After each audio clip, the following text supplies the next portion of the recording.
ഒരു പാനിലേക്ക് നമ്മൾ കുറച്ച് ചൂടുവെള്ളം ഒഴിച്ചു കൊടുക്കുക കേട്ടോ. അളവൊന്നുമില്ല, കുറച്ച് നന്നായി ഒഴിച്ചു കൊടുക്കുക. അതിലേക്ക് 2 പട്ട, 2 ഗ്രാമ്പു, 2 ഏലക്കായ ഇടുക. പിന്നെ കുറച്ച് നെയ്യോ അല്ലെങ്കിൽ ഓയിലോ എന്തെങ്കിലും ഒന്ന് ഇട്ട് കൊടുക്കുക കേട്ടോ. പിന്നെ ആവശ്യത്തിനുള്ള ഉപ്പും കൂടെ ചേർത്ത് കൊടുത്തിട്ട് നമ്മളിതിലേക്ക് ബസ്മതി റൈസ് 1 കിലോ അളവിൽ ഇട്ട് കൊടുക്കുന്നുണ്ട്. ബസ്മതി റൈസ് ഒരു 15 മിനിറ്റോളം തന്നെ നമ്മൾ കുതിർക്കാനായിട്ട് വെച്ചിട്ടുള്ളതാണ് കേട്ടോ. കുതിർത്ത് അതിൻ്റെ വെള്ളം എല്ലാം കളഞ്ഞതിന് ശേഷം നമ്മളിതിലേക്ക് ഇടുക. 3/4 വേവ് മാത്രം നമുക്ക് മതിയാവും കേട്ടോ. അതിന് ശേഷം നമ്മളത് ഇതുപോലെ 2 പാത്രത്തിലേക്ക് നമ്മളൊന്ന് വാർത്തിട്ട് കൊടുക്കുക.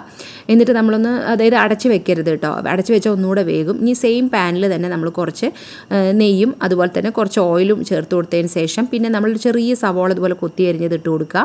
ഇട്ട് കൊടുത്തിട്ട് അതുപോലെ ഒന്ന് വഴറ്റിയെടുക്കുക. പിന്നെ നമ്മൾ ആ സമയത്ത് നമ്മൾ ഒരു 6 മുട്ട ഇതുപോലെ ഒന്ന് പൊട്ടിച്ച് അതിലേക്ക് കുരുമുളകും ഉപ്പും കൂടെ ചേർത്തിട്ട് ഒരു പാനിലേക്ക് കുറച്ച് നെയ്യ് ഇട്ടിട്ട് നമ്മളിത് ഒഴിച്ചൊന്ന് നമ്മൾ ശരിക്കിത് ചിക്കി പൊരിച്ചെടുക്കുക കേട്ടോ. പിന്നെ നമ്മൾ ഈ സവോളയിലേക്ക് 4 പച്ചമുളകും കൂടെ ചേർത്ത് കൊടുക്കുന്നുണ്ട്. ചേർത്ത് കൊടുത്തിട്ട് ഇതൊന്ന് വഴറ്റിയെടുക്കാം. ഇതിലേക്ക് ആവശ്യത്തിനുള്ള ഉപ്പും കൂടെ ചേർത്ത് കൊടുക്കാം. പിന്നെ നമ്മൾ ബീൻസും അതുപോലെ തന്നെ ക്യാബേജ് ഉണ്ടെങ്കിൽ ക്യാബേജ് ഇട്ട് കൊടുക്കാം കേട്ടോ. ഇത് നമ്മൾ ഇട്ടിട്ട് ഒന്ന് വഴറ്റിയെടുക്കുന്നുണ്ട്. ഇതിലേക്ക് ആവശ്യത്തിനുള്ള ഉപ്പ് ഇടുക. അപ്പോൾ ആ സമയമാകുമ്പോഴേക്കും നമ്മുടെ മുട്ട എല്ലാം തന്നെ ചിക്കി പൊരിച്ച് വന്നിട്ടുണ്ട്.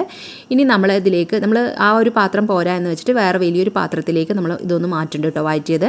അതിലേക്ക് നമ്മൾ ഇതുപോലെ തന്നെ മുട്ട ചിക്കി പൊരിച്ചതും അതുപോലെ ക്യാപ്സിക്കവും പിന്നെ കുറച്ച് സോയാ സോസും ടൊമാറ്റോ സോസും കൂടെ നമ്മളിതിലേക്ക് ഒഴിച്ചു കൊടുത്തിട്ടുണ്ട് കേട്ടോ. അത് നമ്മൾ ശരിക്കും ഒരു നല്ലോണം തന്നെ ഒരു 1/4 ടീസ്പൂണോളം 1/4 ഗ്ലാസോളം ഒഴിച്ചു കൊടുത്ത് ഒന്ന് ഇളക്കിയതിന് ശേഷം പിന്നെ നമ്മൾ വേവിച്ച് വെച്ചിരിക്കുന്ന റൈസും കുറച്ച് കുരുമുളക് പൊടിയും കുറച്ച് നെയ്യും കൂടെ ചേർത്തിട്ട് നന്നായി ഇളക്കിയെടുക്കുക.